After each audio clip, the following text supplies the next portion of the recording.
Well, good afternoon. Fancy meeting you here. I just was wandering around, having nothing to do, ended up in this Zoom room, and look, all you're here. I'll tell you what, I am one lucky duck. What's happening? Lots of exciting things. I love it. I love it. Donna Lumsden's on the beach with the wind blowing. Very nice. I wish. All right, so topic du jour is, with our listings focused this week and next, topic du jour is really a pricing conversation. And I want to make sure that you get what you want and what you need. And so what I'll first do is kind of paint the picture of where I was going to go.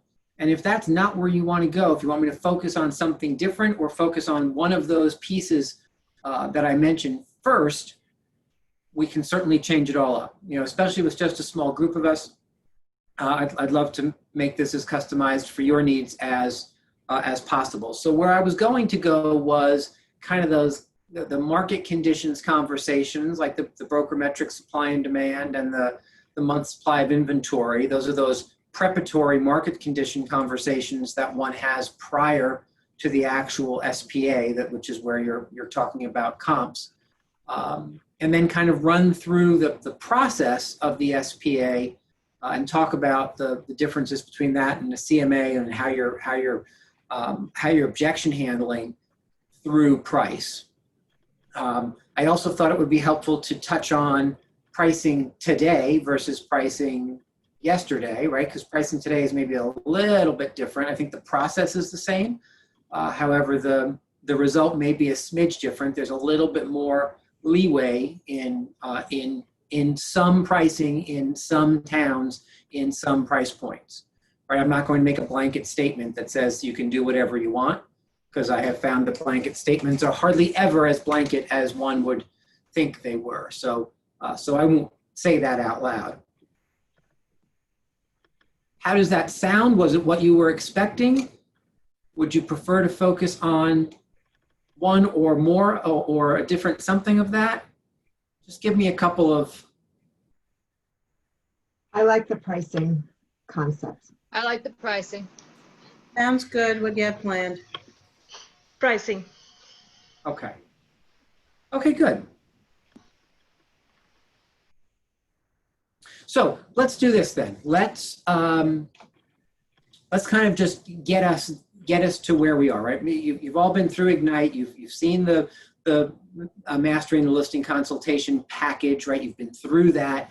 You know that it's a whole bunch of steps, and that this is really one of the last steps you get to after going through confirming the appointment and setting the stage and fiduciary versus functionary and needs analysis, right? You'll go through those market conditions questions that you've seen, just kind of getting the seller to do a little bit of a brain dump about what they know and where they know it from, and what they think it means to their property. And so you then move into the two sections that we'll cover today, which is really going through market conditions and the actual SPA. And so market conditions, for all intents and purposes, is pretty short and sweet, right? It consists, in my opinion at least, it consists today of two things. It consists of the broker metric supply and demand graph, seen here, and it consists of,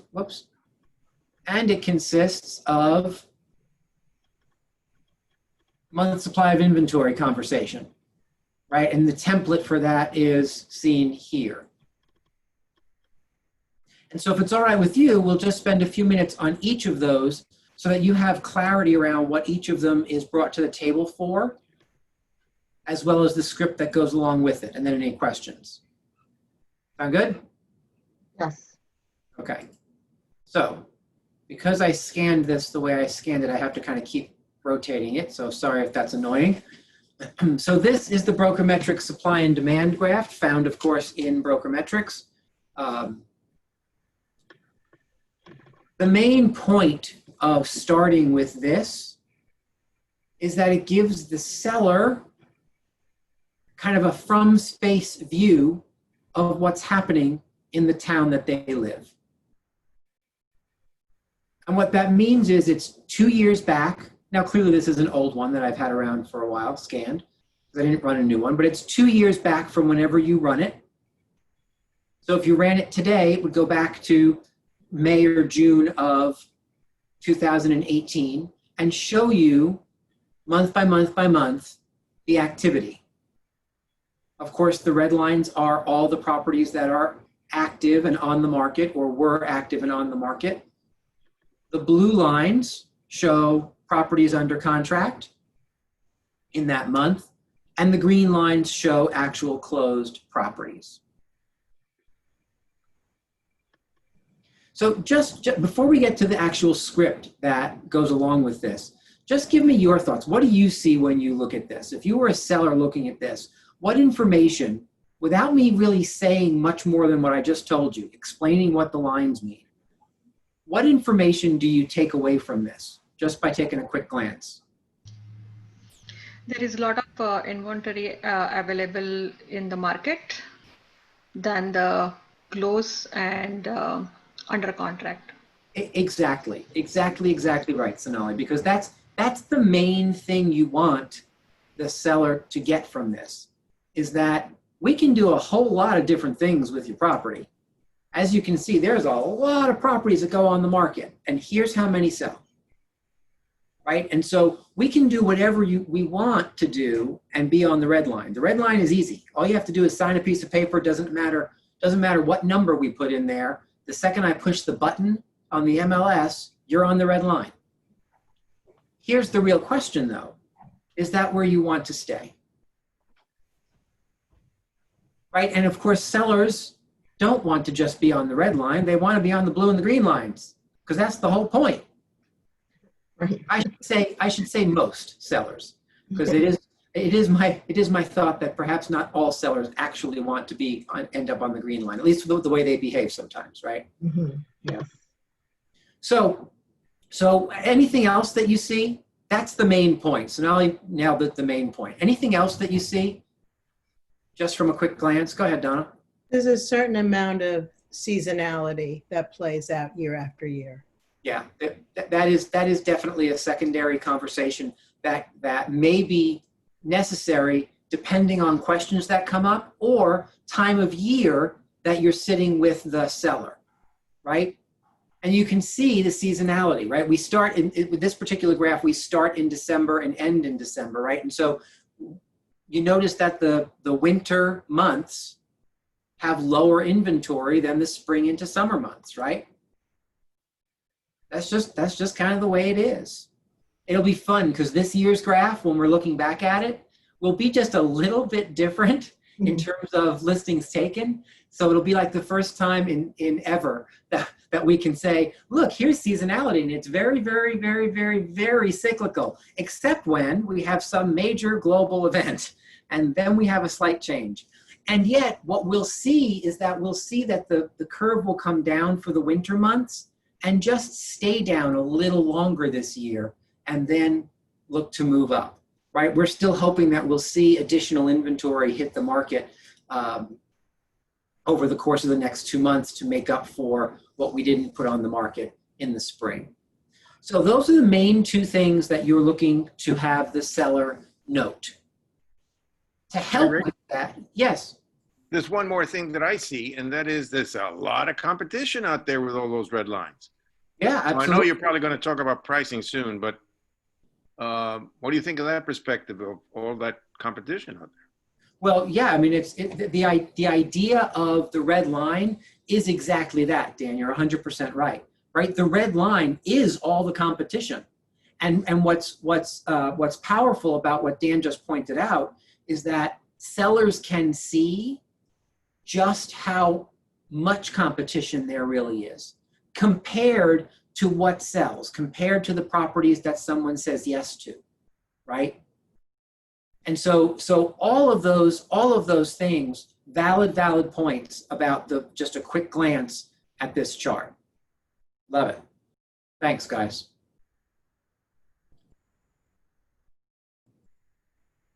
The script that goes along with this is not that one. The script that goes along with this is this one. Right, and what I will do is I will email this little package out to you, so you don't have to scribble or screenshot or whatnot. I will get it out to you. So the brokermetric supply and demand script simply goes something like this. So Mr. and Mrs. Seller, let's take a quick look at this supply and demand report for the town of Brookfield. Notice on this snapshot of the market that the red lines represent homes that are on the market and available. The blue lines represent homes that are currently under agreement, and the green lines represent homes that have sold and closed. Can you see how easy it would be to place you on the red line, and yet much more difficult to place you on the blue or green lines as they represent a much smaller target? You do want to be on the blue or green lines, don't you? Simple script. Simple script, right? And here's my advice on this one. Don't make it more complicated than that. Because you can get yourself mired down in complication around what this means, I mean, when you print this chart out, it actually comes along with a long list of numbers that they use to create those graphs. And sometimes people get stuck in those charts of numbers. Guys, that's a trap. This quick script with them looking at that graph gives you exactly what you need them to take away.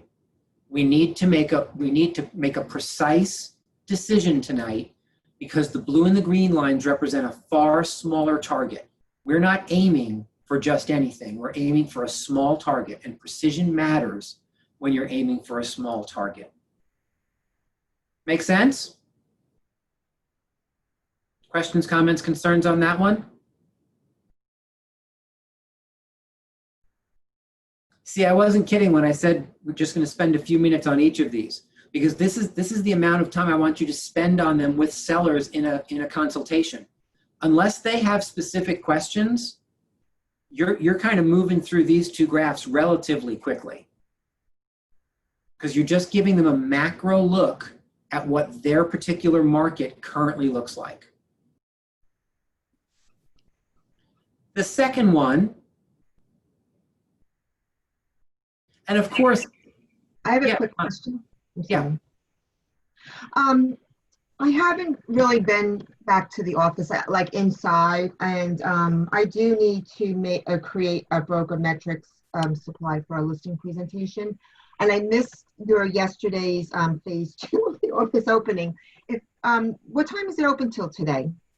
so today through today and tomorrow, 9 to 5. To 5 Closed o'clock. this weekend, and then starting on Monday, it's 9 to 5 if you need staff, but before, after, and weekends all start all open again. So Okay. if you need something today and can't get there before 5, Yeah. just let one of the staff members know what you need. We'll run it for you and we'll email it to you. Okay. Thank you. Okay, sure thing.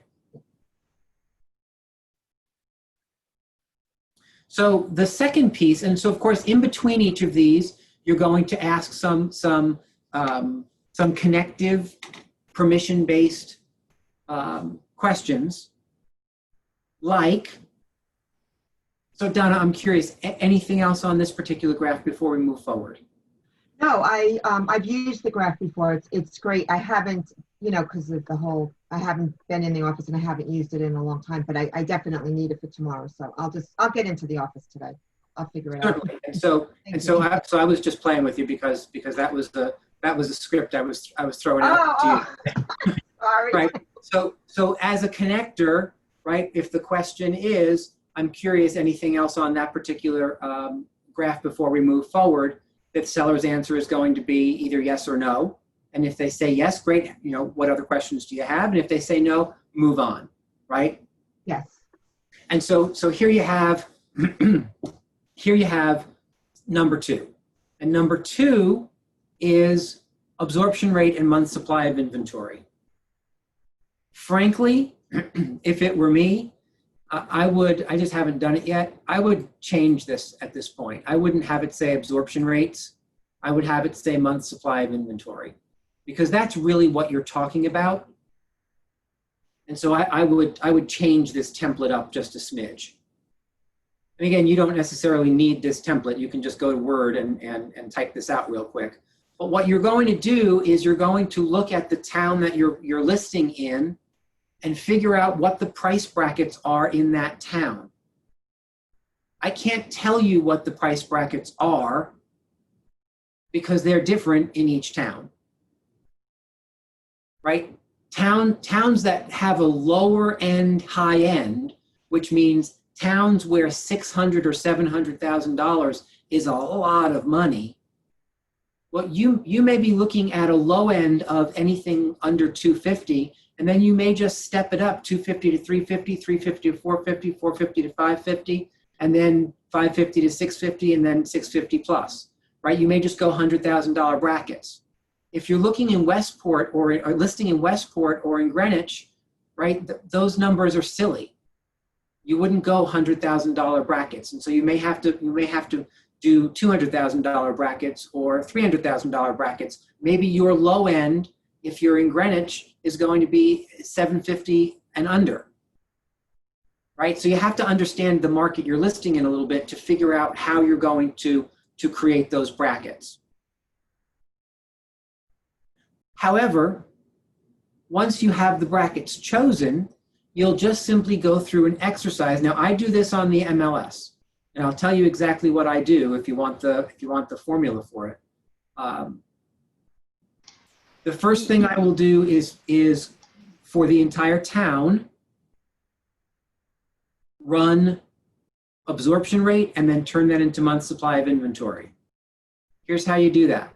You can see it right there on the screen, right? So in Woodbury, the amount of actives is 119 when this was run. The sold per month was 9.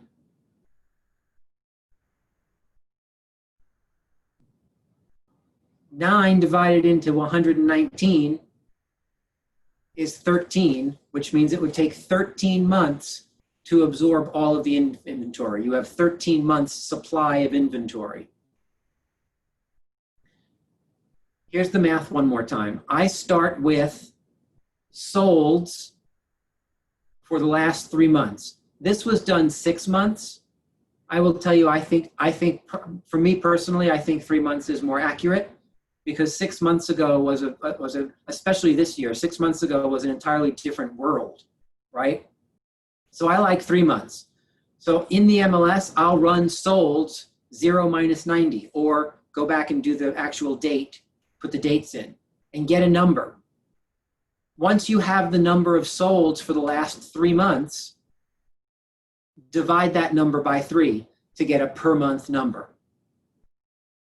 Why wouldn't you just run 30 days? If you're looking for a per month number, why wouldn't you just run the last 30 days? It's not enough of a sample. Exactly. Right. They need more. Yeah, right. So you minimally need those 90 days of trends to make the number make sense. So the last 3 months of solds divided by 3 gives you a sold per month number. By the way, that is the absorption rate, right? In this example, in Woodbury at this moment in time, 9 is the rate of absorption. 9 homes per month were being absorbed into the market, or by the market. Then you click off the sold and you click on the active and just simply run all the actives in that town, or in the price point, depending on how you're skewing it down. In this case, it was 119. And then you just divide. Right, you divide the absorption rate, that per month number, sold number, into the actives.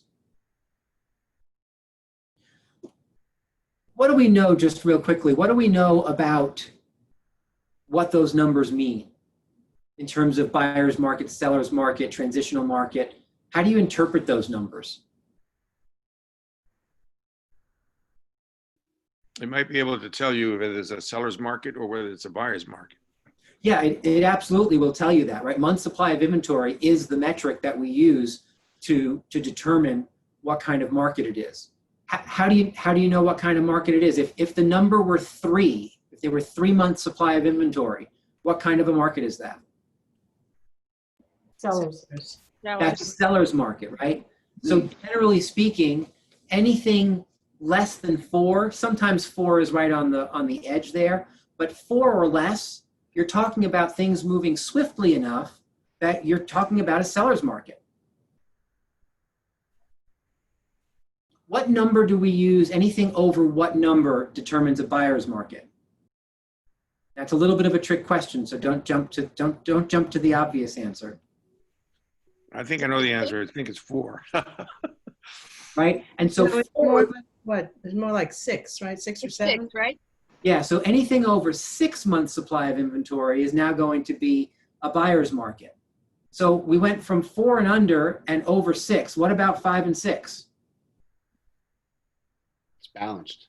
Balanced. Right, and so it's balanced, or I'll tell you what, I like the word transitional even better than balanced, because I have done this long enough to find that there's not a whole lot of balance in any market, right? It's always moving.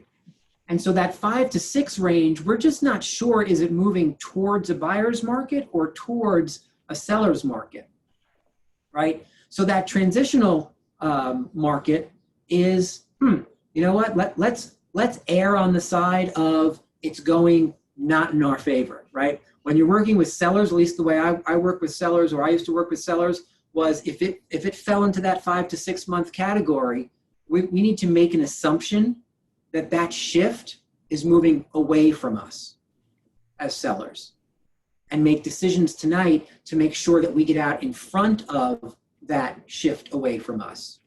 The good news is, Mr. and Mrs. Seller, if it's actually shifting towards us, you'll feel that and we'll see that in the momentum of the market, and that could produce competition for your property, right? So we don't have to be afraid of hedging our bets towards it swinging towards a buyer's market. To me, you always make the decision that it's swinging away. Don't always make the decision it's swinging towards, right? Because you won't know for sure until we get another couple of months down the road, right? This is a lagging metric. It is not a leading measure. It's a lagging measure, which means it's only the rear view mirror, right? I love when people are talking to somebody else on Zoom and they're making all these weird faces, and you think they're making faces at you, but they're not. They're making faces at whoever they're talking to in the room. Yes, Silva, I'm talking about you. I always just love that. Like, I wonder what they're saying that she's making that squishy up face. The pleasures of Zoom. Okay, so does that kind of give us where we need to be in terms of looking at those numbers and understanding what we're building there in that particular template? Hey, Rick. Yes. Yeah, I'm sorry. It's Kathy Schmitt. I joined the call late. I apologize. The graphs that you had, the bar graphs that you had, where did you get the ones that were like 2016, 2017? Where do we go to formulate those graphs? Where did you get that from? So the graph that I had on the screen before, let's just go back. This is all in broker metrics. Okay. And I will be happy, because I think it's been a while since I've taught a broker metrics class, and so I will be happy to put a broker metrics class on the calendar for next week, and we'll make sure that we cover that. Watch it. It's called Know Your Numbers, and that'll be broker metrics and the MLS, and I'll show you exactly how to use broker metrics to pull these kinds of graphs, as well as a lot of the data for your business, the Market Center's business, and some of the stuff we're talking about today, actually on the MLS, keystroke by keystroke, if that would be helpful. Okay, thank you. You're welcome. So let's dive back into this quick conversation about month supply of inventory. You're then going to break it out by price category. And as I said, you have to know your market, the town you're listing in, because the price categories, the price breakouts will be different depending on where you're listing, right? They also might be different depending on the point you're trying to make, right? If you're trying to help a seller see a certain something, like we were very specific, where this was a real graph that an agent and I used to help sellers reduce the price of their home back 3 years ago or so. and they were priced at 439 and they needed to be under 400. And so we purposely designed the price brackets so that they could see that the bracket they were in at 439, they were in that 401 to 550 bracket. You see that? How many months supply of inventory existed in Woodbury at that moment in time in that price category? You can mouth it because I can see most of you. That's correct, 41. 41 months supply is 3.5 years of inventory. And the point we were looking to make was simply by changing categories, by changing price bracket under 400, look at the difference. How many months supply was there? 7.5, right? Y'all didn't know I could read lips so well. 7.5. Now we're down to 0.5 year.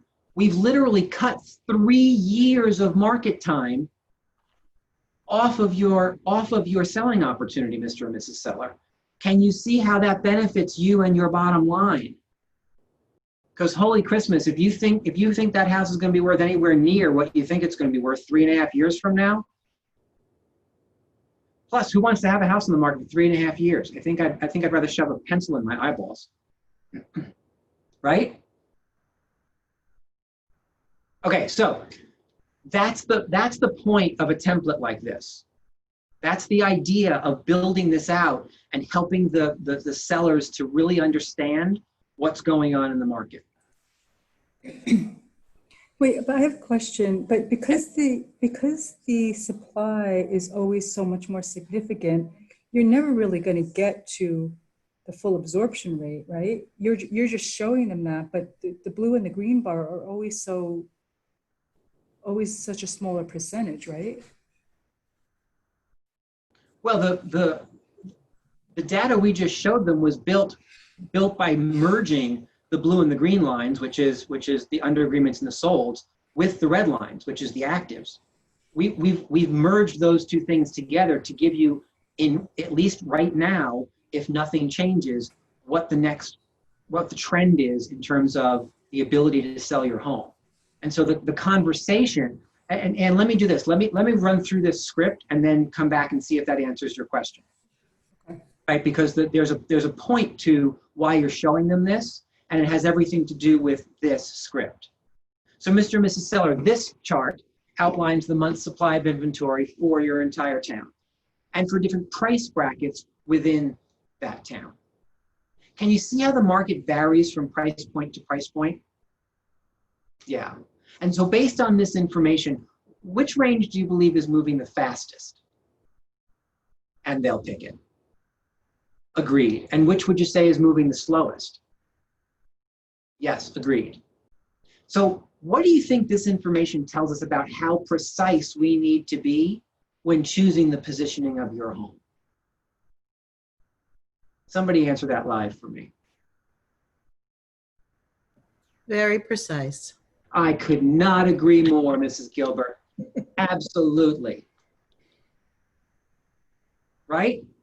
So the idea of showing the seller this information is to give them the understanding of what's going on big picture, but move them right to the answers that you're looking for them to take away from this information, which is smaller target to hit, we've got to be precise.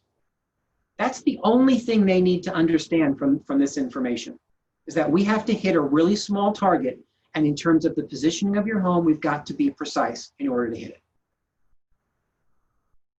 Does that help, Anne, as to why you're actually showing this information?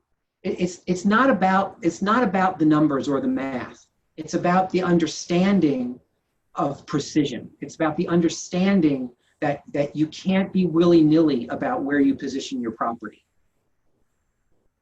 Right. No, I know. But when you were looking at the different ranges, the more expensive it got, the higher the number, the length of time you'd Sure. need. And what if your house really, if it precisely falls into that price point, you're not just going to move it to a lower price point, right? I mean, that Well, you wouldn't might. make sense. It depends on motivation, right? Oh, okay. But I mean, yeah, I don't know. I mean, I could see that, but I was under the belief that if it were priced to sell and you have the buyers out there in the market, that it'll move, as opposed to where do you want to be in terms of the absorption rate? Because obviously the more affordable homes are going to be selling faster. Like if you're in the 400.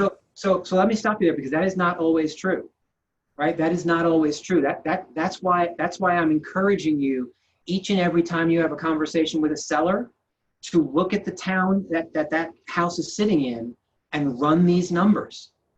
Because at different times of the year, depending on what's happening in the market, sometimes the lower, look here. Do you see that 551 to 700 was at 11 months and 401 to 550 was at 41 months? This is a real example. It's a couple of years old, but it's a real example, right? Okay. All right, I got it. So what I would say is be careful about making assumptions about what's happening in the market. And it's perfect that you asked that question, Ann, and I appreciate it, because it models exactly how a lot of your sellers will be thinking, right? Because it's natural to think that way. It's absolutely natural to think that way.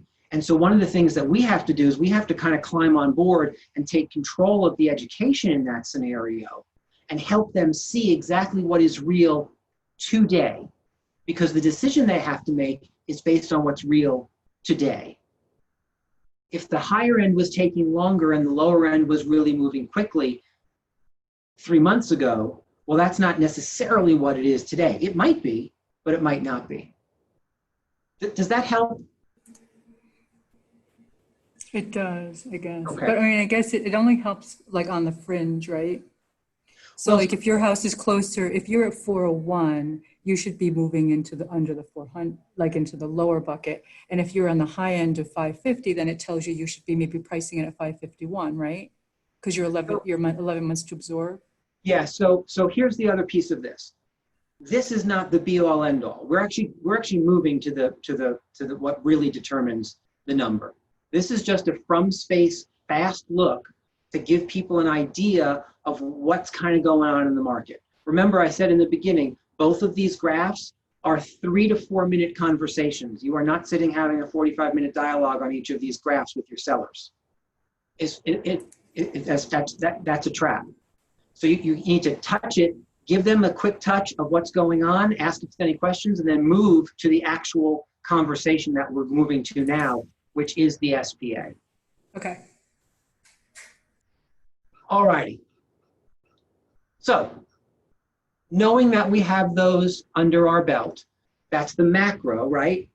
So we've got two pieces of this, macro and then micro. The macro is, here's what's kind of going on in the market. We started with the Brokermetrics chart, which is really macro, it's town-wide. Then we got a little bit less macro in that we went to price brackets inside of that town, but still just month supply of inventory. Nothing about real comps, which kind of gives you just a general idea of how the market's moving inside of the town. Now the SPA is what we move to really take that precision by the horns and drive it home. Most of you know that I don't really like to discuss pricing as pricing, because I don't believe pricing has anything to do with pricing. Pricing doesn't have to do with numbers per se. People buy properties based on positioning, right? So I like the conversation about positioning. Some of you may think that's semantics. I don't really think it's semantics. I think pricing is about numbers and positioning is about how the numbers feel, right? And so I'm going to speak to you today about the positioning of a property, which is why our SPA is called the strategic positioning analysis, right? It has the word positioning in there. Somebody tell me before we dive into the details, what's the main difference between a strategic positioning analysis and a CMA, a comparative market analysis? What's the difference? Like, what's the big whoop about the SPA?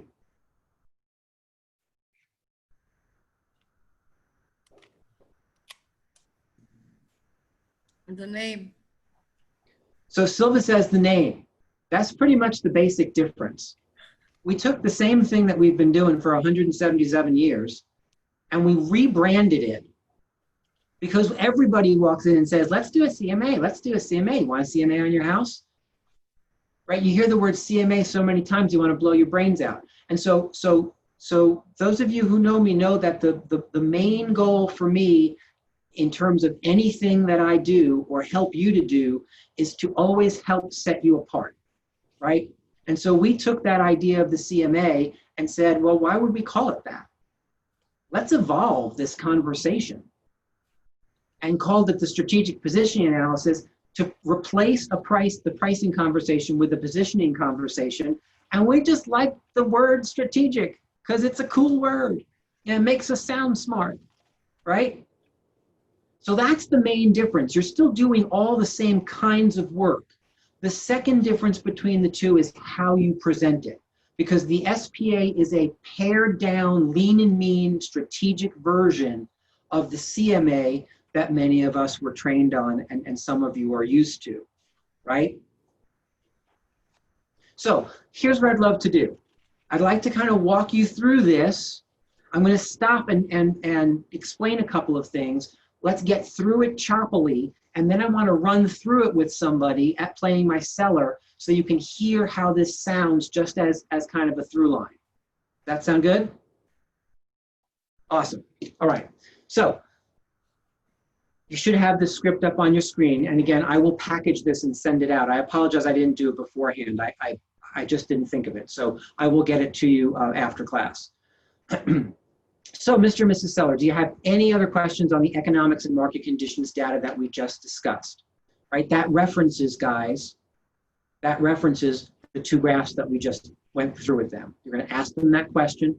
Again, from a script work perspective, these are permission-based transition statements, right? Permission-based transition statements. When you move from one thing to the next thing in script work, the best way to do it is to ask if it's okay, because now you're involving them, making sure they're awake and taking them by the hand and moving them from what you just finished to the next piece of it. And so they say yes, or they say no, no other questions. Great. So if it's okay with you, I'd like to move to a more specific version of this discussion and really focus in on how all of this affects you and your home. In order to be successful and obtain the result that you are looking for, I'd like for us to spend a little time examining the market through the eyes of both the buyer and the bank's appraiser. How does that sound? And of course, they say it sounds absolutely brilliant. I'm going to stop for a second. Tell me what you heard in that paragraph. That the buyer and the appraiser are determining the value of your home. Right, so we're making sure that the seller understands whose eyes we need to be looking at this from. Whose eyes did I not mention? Mine or theirs. Exactly right. Exactly right. I didn't say let's look at my opinion and what I think, and I certainly didn't say let's look at what your opinion or what you think is. Why don't we include us or them in this conversation? Because it's not relevant. Right. Right? It's not relevant. So really important. Oops, I just dropped them, spilling my water. Okay. So really important to make sure you're setting that stage so that they understand where we're headed. So first, Mr. and Mrs. Seller, let's take a look at the best 3 comparable properties to yours that have sold in Wilton in the past 3 months. And bam, you're putting them out. If you're face-to-face, you're putting them out and or maybe on the screen behind you, depending on how how you're working with your sellers. If you're on Zoom, you're popping those suckers up on the screen. Right, let's stop there a second. What does that script say? It says the best, how many? 3. Best 3 comparable properties that have sold in the city in the past 3 months. Why is it 3? That's what the appraiser uses. Right? So you're again, we already talked about, we're going to look at this the way an appraiser looks at it. An appraiser will use the best 3 properties. And so we're going to find the best 3 properties.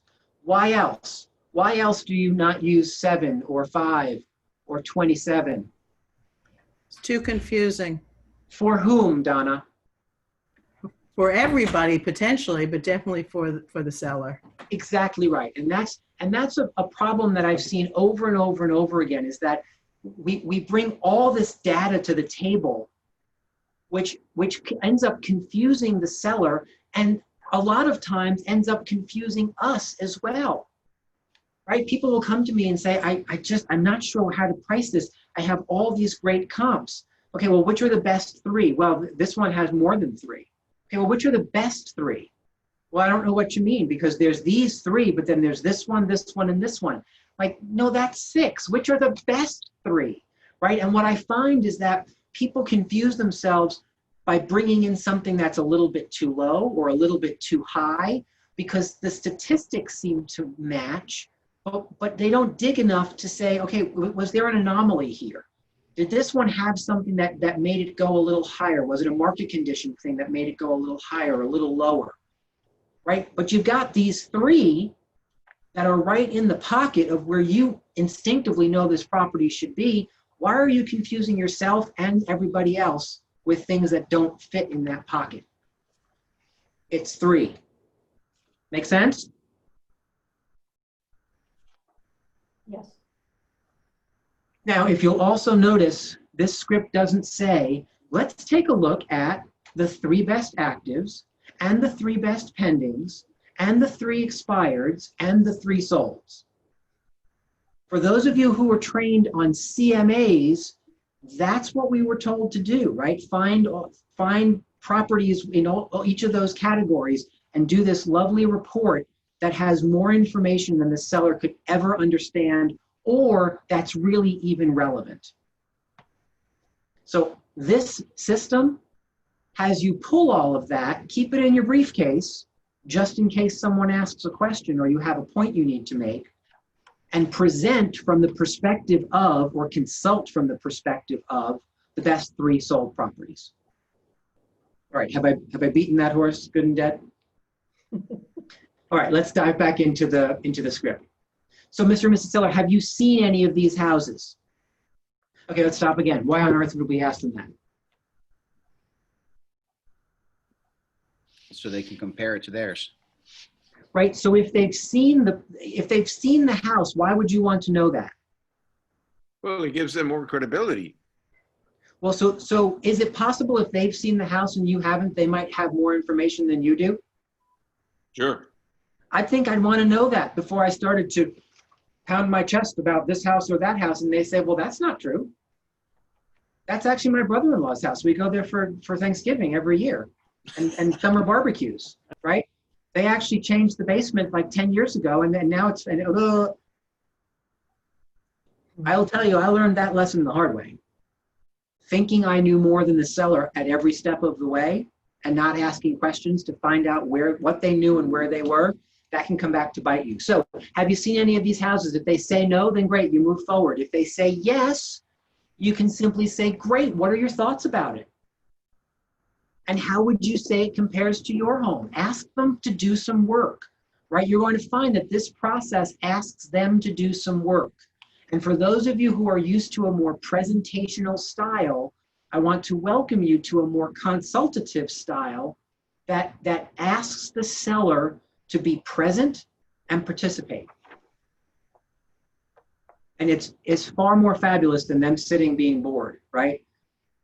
Because I will tell you, regardless of how compelling you are, when you do a more presentational style thing, they get bored after a while, right? So we want to consult with them and engage them in this process by asking them to talk and give us their opinion. Tell us what they think. I find that a lot of agents struggle with asking questions like, tell me how, if you know that house, tell me how you think it compares to your home, because they're afraid that the seller might say something like, well, this isn't anything like my home. That home is terrible. My home is awesome. Let me give you all the reasons why. And I'm here to tell you that if there's no reason to be afraid of that. And there's no reason to be afraid of it, because if they're thinking it anyway, you're going to have to deal with it. So you might as well just ask the question and get it out on the table so that you can deal with it right then and there, and it's known, instead of it having it be the elephant in the room, right? Or worse, that they make decisions about hiring you because they have that stuck in their head and you didn't give them an opportunity to say anything. All right, let's dive back in. Plus, if I could say, I think it also involves them and makes them feel more connected to coming to a price. 100%, Alice, 100%. So would you take, whether they've seen them or not, would you take a moment and review each of these comparable homes? Again, I want you to look at them through a buyer's eyes and then give them a moment to actually review that. For some of you, the minute or two of silence that this step requires is a torture. You have to practice. You have to practice saying, take a look, dive in, and then we'll continue. And then I want you to bring a stapler and staple your lips shut. If that sounds painful, just kind of try and sit on your lips for a little while. And let that silence really work to your advantage. Let them experience, let them absorb what they're looking at. Let them think about how these homes may or may not be comparable. Because that's the next conversation, right? And so after you give them some time, you get to say, so, Mr. and Mrs. Seller, if you had to buy one of these homes today, which one would it be?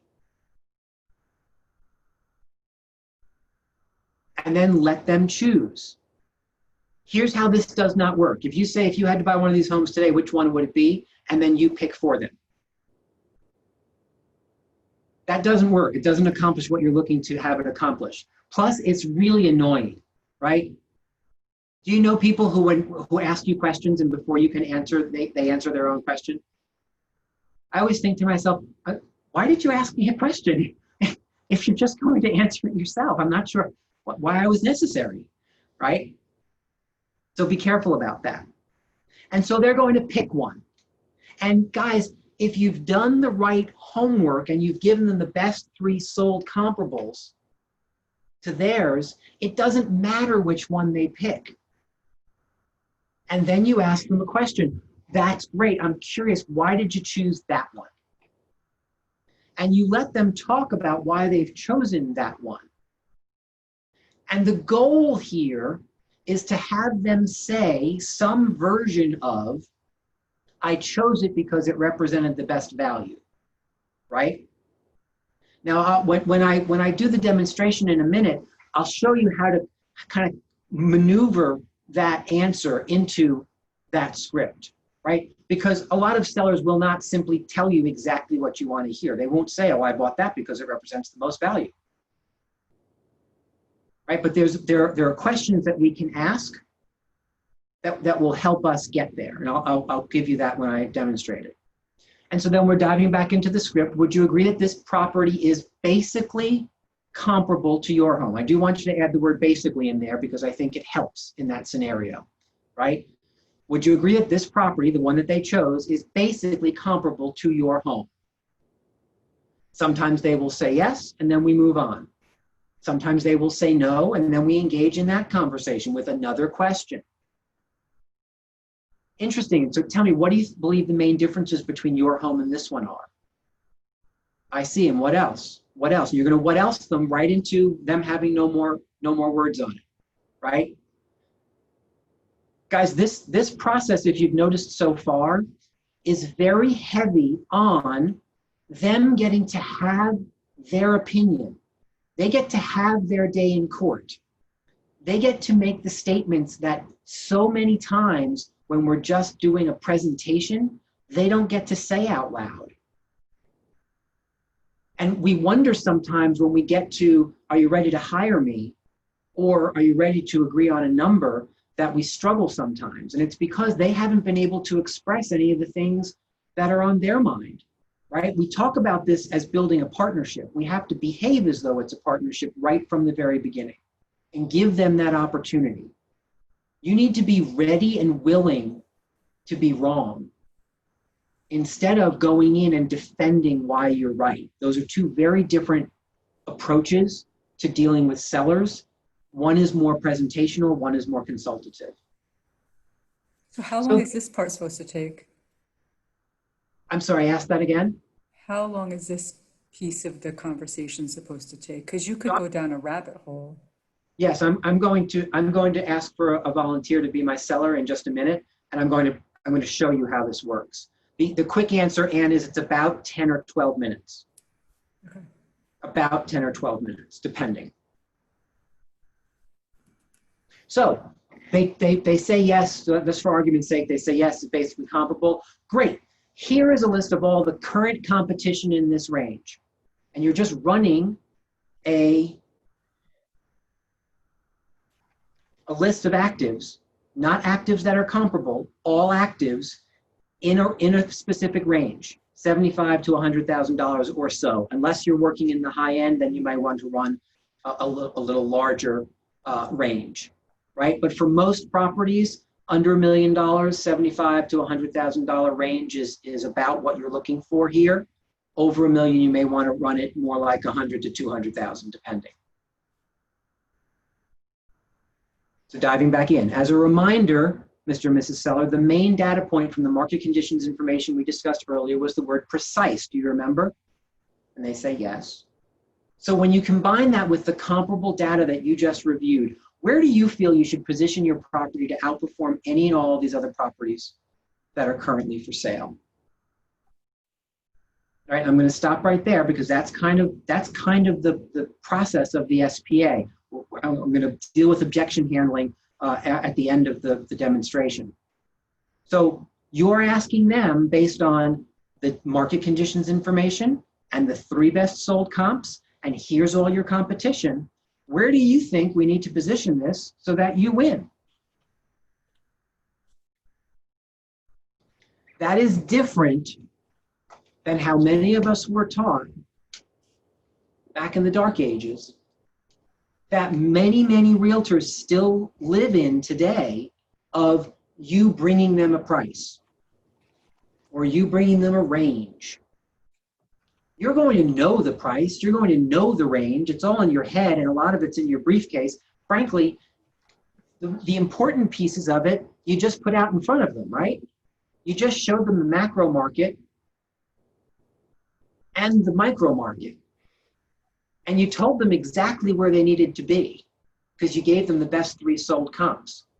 The only thing they have to figure out now is if all the comps kind of point to a 575, do I go in tight at 579 or do I try and push it a little to 595? Right? That should be the discussion based on them making cool decisions about the data that you've provided them. Now, it doesn't always happen that way, and we'll talk about a little bit in a second about where you go if they're not playing the same game. However, what I want you to remember is the better you get at getting them here at this point in this way, the less struggle you will have. I have found that agents who reject this process, they reject it out of fear because they think they can come back, they can argue that all sellers want to overprice their home.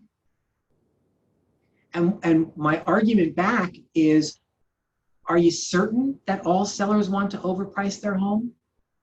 If you use this system, are you certain that more sellers won't fall into the range that you know is right? Because you're now educating them on how you came up with these numbers. instead of just telling them that you came up with these numbers, you've shown them the process and allowed them to participate in it. Remember, all human beings want two things. They want to look good in front of other people, and they want to be right. And so this process allows you to get to this point with a seller who now has those same two needs that need to be filled, and say, okay, they're sitting there thinking, how do I look good in front of this real estate professional, and how do I get to be right? It's like giving them a quiz. They want to get 100% on the quiz. So my point in saying that to you is, don't knock it till you've tried it. Because I believe that the more you use this process, the less struggle you will have arm wrestling sellers over price. So now they're just going to pick. They're going to pick a spot, right? And you either get to say, awesome, I think that's a great decision. By the way, always validate their decisions. When you think they're making a good decision, always tell them that. Because for a lot of them, they're working hard, right? If they've seen other people came in and did their dog and pony show and presented numbers to them and left. And the seller didn't have to do a thing. You setting yourself apart by having a conversation with them and consulting them and engaging them and having them participate and making them think, that feels way different to them. And so now they want to be certain, because they're excited by that process. They're excited by working with you. By the way, you're also modeling partnership during your entire consultation, right? You're making them feel better about hiring you because you're showing them how the process will be, that you're going to include them and ask questions of them. And most people want that from us, right? They at least want to be asked the question. And so when they do make a decision, if it's a good one, you need to validate it so that they feel good, they understand that they made the right choice. And if it's not a good decision, be careful that you don't make them wrong, right? One of the things that I've learned over time is that the second you make the seller wrong, you've lost.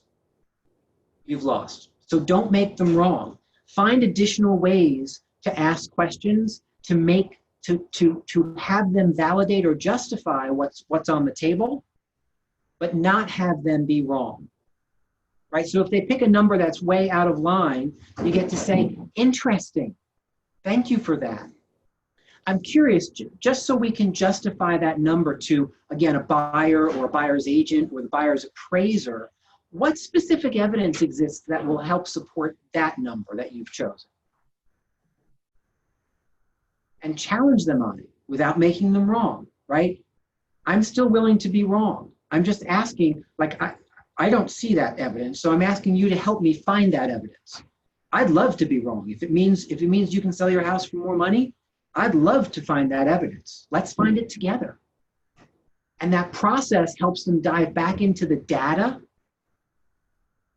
and either recognize one of a couple of things. Recognize that the data does not support that number and that they should use a different number, or that the data does not support that number and they're going to be stuck on a different number that the data doesn't support anyway, right? Because that happens too. Or they'll decide not to understand. And I say that for a reason, because my experience says that sellers are smart, almost all of them.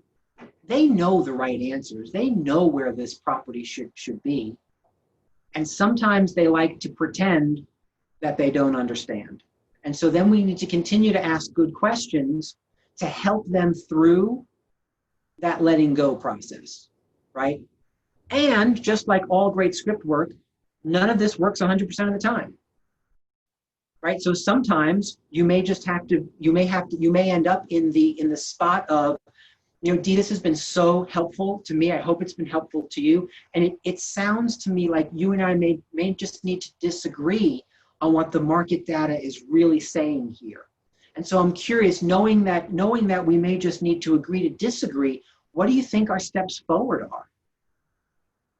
right? And now I've laid it in Dee's, let's just call it what it is. You want one thing, I want something else.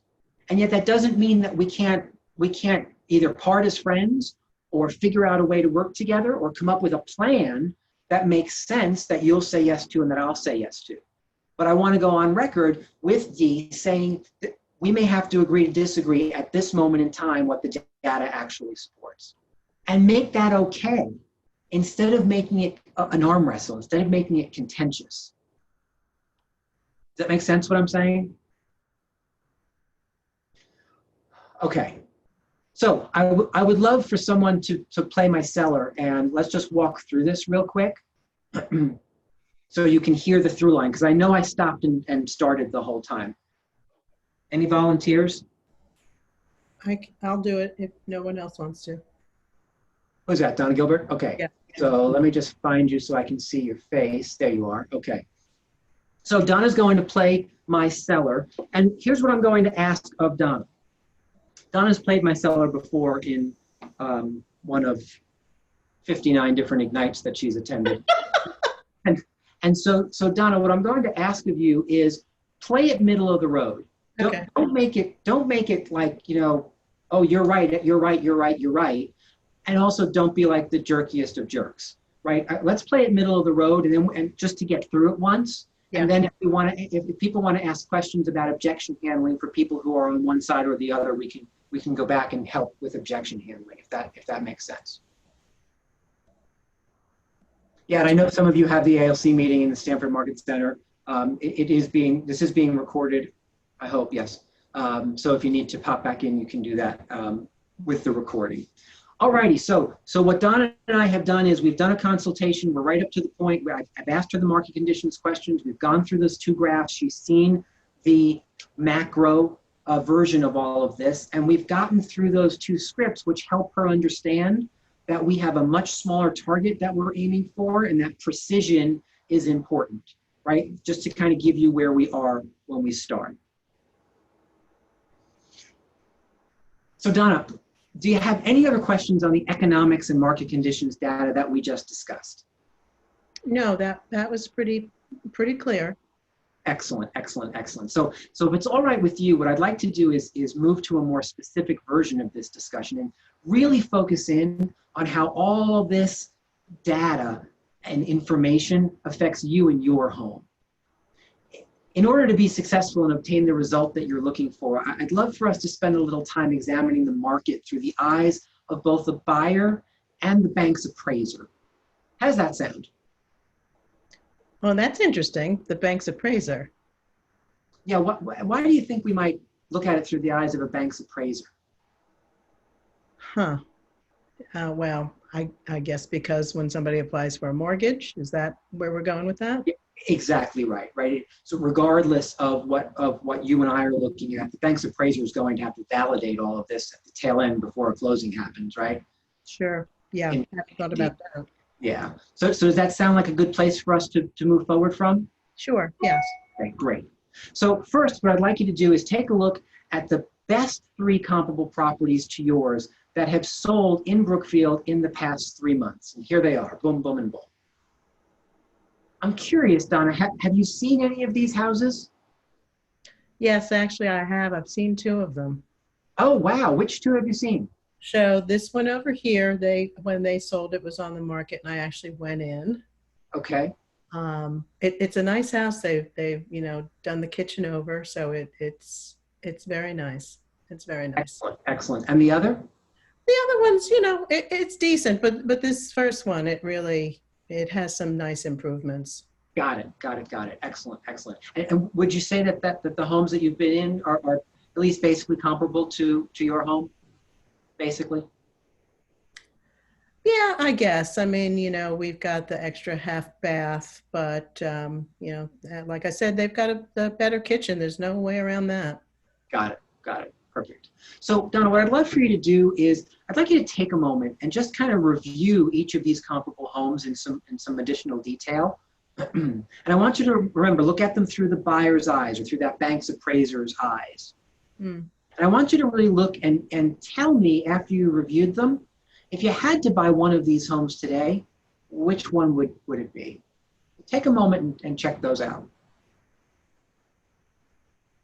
Okay, it's interesting because this third one I haven't been in, and yeah, I guess I suppose it's got the right number of bedrooms and baths. I don't know what the condition is, and they're a little closer to the road. But yeah, I mean, yeah, I can see how these three. So as a buyer, Donna, if you had to buy one of these homes, which would it be?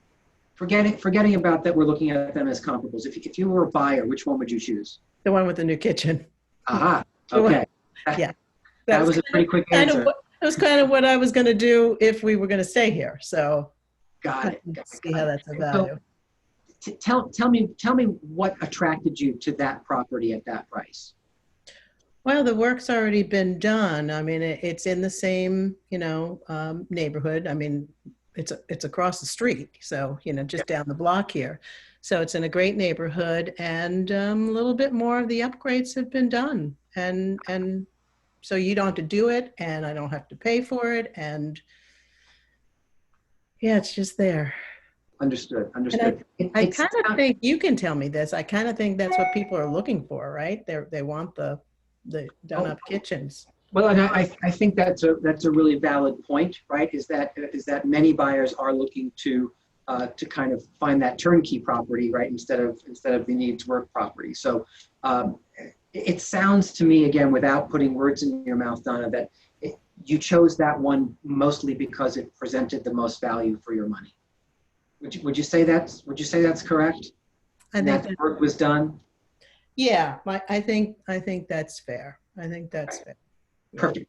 And so would you agree, maybe other than the differences you've already pointed out, that you have the extra half bath and that this kitchen is updated versus perhaps what you're going to be bringing to the market? Would you agree that this property is basically comparable to your home?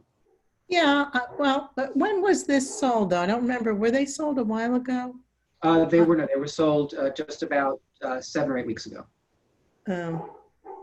Let's see.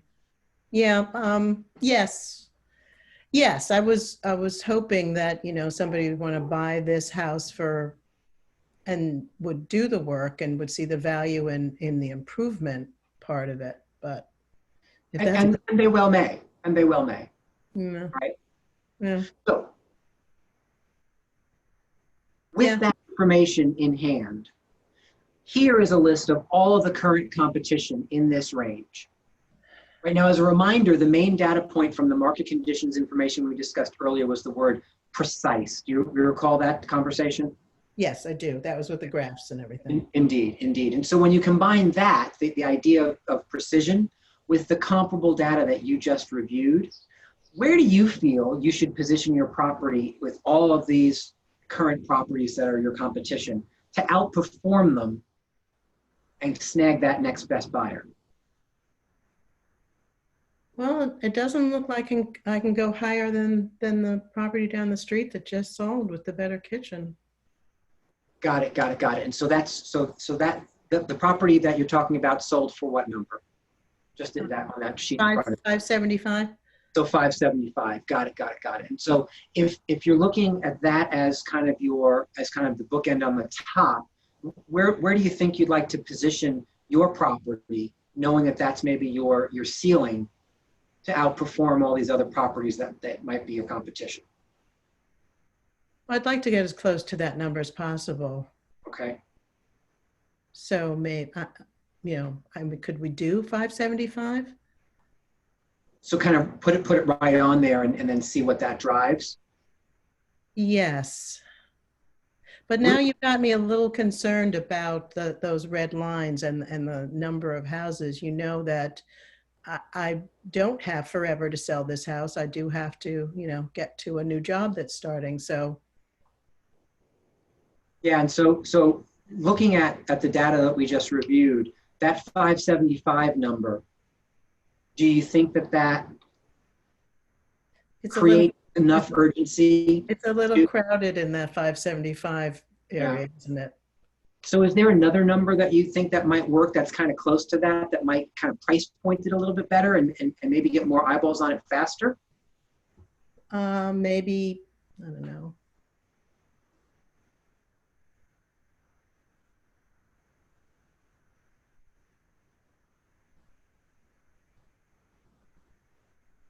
Uh-oh, I think we've lost our seller. No, I'm here. I was doing the pause. Oh, see, I thought it was a Zoom issue. So It wasn't a Zoom issue. It was on purpose. 5. Do I have to do 560 something? Can it be 572? yeah, I mean, here's the good news. The good news is you own this asset, and so you alone get to make the decision about kind of where we end up. I just want you to be comfortable with the choice that you make, knowing that we only get to make this choice one time, to hit the market at a number that will cause the most people to put the most eyeballs and create the most excitement in the shortest period of time, which brings you the best benefit to your bottom line. We only get one shot at that. Okay. I hear you. 569.9. So that makes, I believe that makes really great sense. Oh, that hurt to say. Go with that? Yeah. Okay. So for what it's worth, Donna, I think you did great work. I think that will create lots of really good attention to your property. Perhaps even have people come and compete for it, which would be fun. That would be great. Right? Yeah. Excellent. So the only thing left to do is we're going to write that number in here, sign away, press hard. The last copy is yours, and we are done. Right? Let the magic begin. Let the magic begin, baby. You got it. Thank you. I appreciate that. So questions, comments, concerns about that example. Again, I just wanted you to hear it once through. It's because it's more of a discussion. It's more of a conversation than it is just you reading these lines, right? So I wanted you to hear what two humans engaged in a conversation around this actually sound like. What did you notice? What were your thoughts? What were your concerns? Questions about anything? I have a question. Yes, ma'am. So what I'm running into still with doing this kind of thing is, well, shouldn't I price above to come down to the number we really want? And I'd just love to hear how you address that. Sure. I have my way, but I would love to hear your way. Yeah, and you're right, because that is a very popular question among sellers, isn't it, Jake? Yes, so I'd love to hear that, and I know how I address it, but I'd love an arsenal of ways to address it. Certainly. So do me a favor, if you would be the seller in that scenario for me, because it's always easier for me to answer that when we play around. And so go ahead and maybe ask me that question the way it comes up in real life. Let's use the 575. I would love to get, to me, it makes sense to go higher. Can't we go to 600? And because, people are going to come in at, 550 anyway. So, can't we start higher? Yeah, that's a great question, Dee. And I will tell you, I get asked that question a lot, right? Yeah. So, and here's my thoughts on it. And it'll start with a question. Are you aware of the difference between negotiation and competition? Can you explain? Sure. So there might be a number that you choose, right? A position that you choose for your property that would have people come in and kind of do the thing that you're concerned about, negotiate.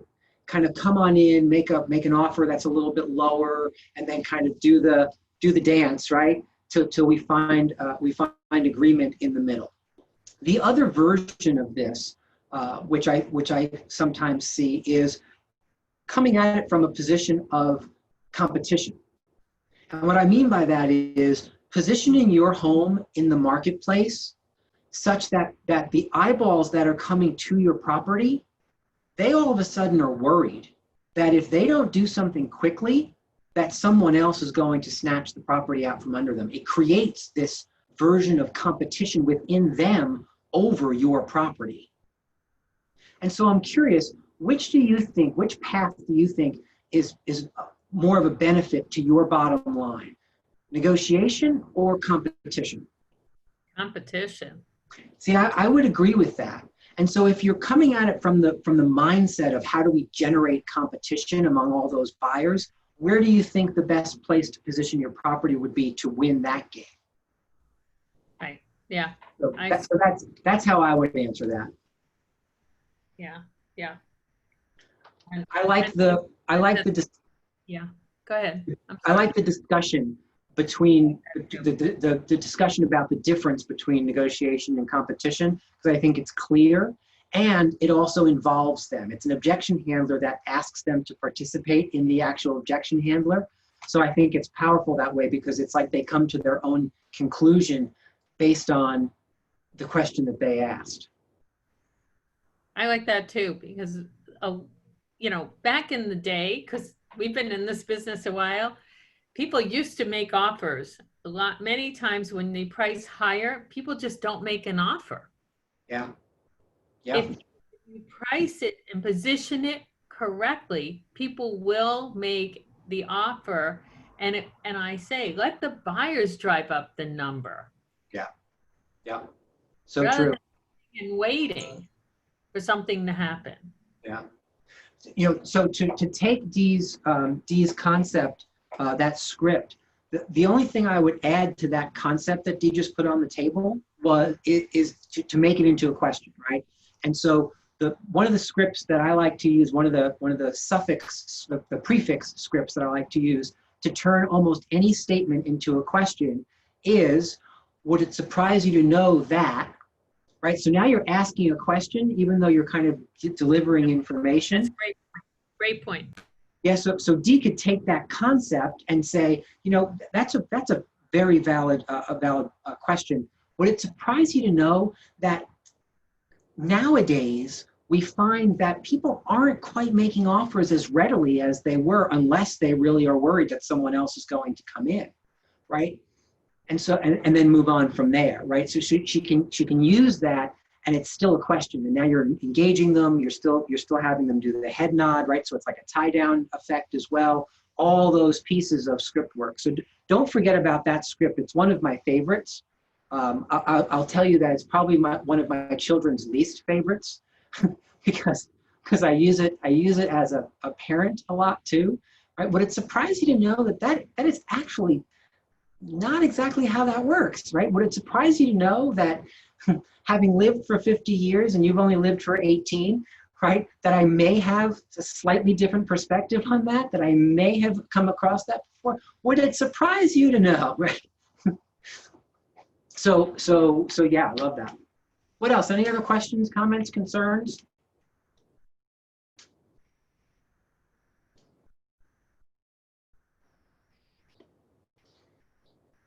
All right, guys, so I hope that this was helpful. I hope that this gives you another round of here's how this SPA works, right? I encourage you one of two ways. If you're new or newer to the business, I would learn this and practice it.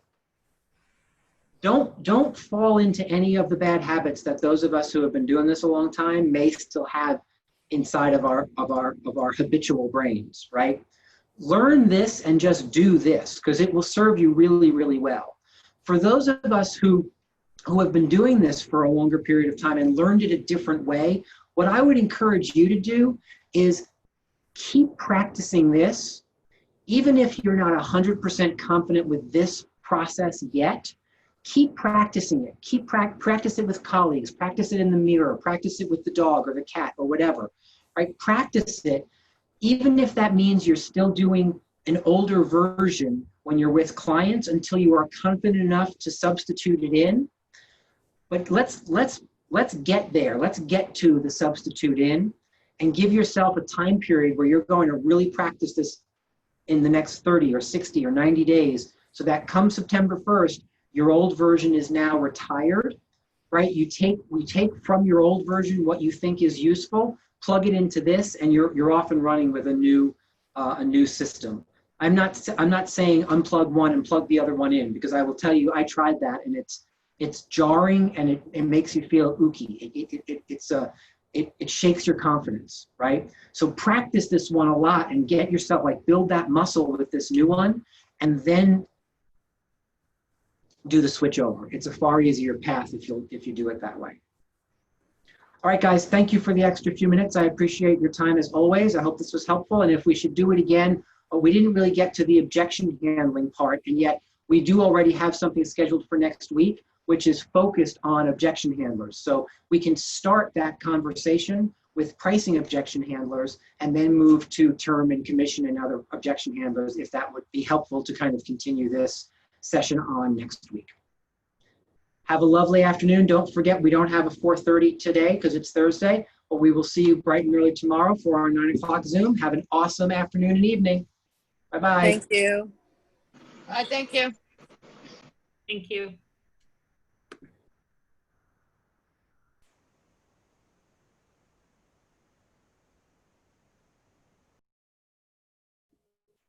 Thanks, Rick.